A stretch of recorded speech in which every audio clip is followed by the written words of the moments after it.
I've worked on a lot of awareness campaigns in Canada and the US, mostly Canada, on newborn hearing screening. But my passion is helping people understand the impact of hearing loss on their lives and on the lives of our family, our friends. How does it affect our job? And that's what I've done, and I've worked very hard to do that. I wanted to do something different. When I first got involved in hearing loss, people would stand up there and say, this is hearing loss, it can cause depression, you might be isolated, you should wear hearing aids. I thought, we need to tell people what it's like, to validate the emotions that they have with their hearing loss. So I started creating a different type of presentation using my theater background. I started writing, and here I am 20, 25 years later, doing a little less now in terms of the project work, but still very involved as a volunteer and an advocate.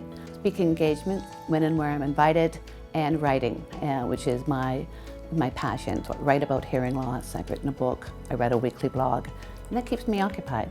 I am now a cochlear implant recipient, and it sort of introduced me to a whole new group of people.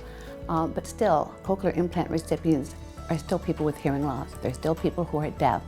And there's so much more that they can do beyond their technology to have a rich communication life. And the first thing I always do in some way with humor or drama or just talking is to say your emotions are real. Hearing loss has a big impact on our life, but I also want them to know that there's strategies that they have to use.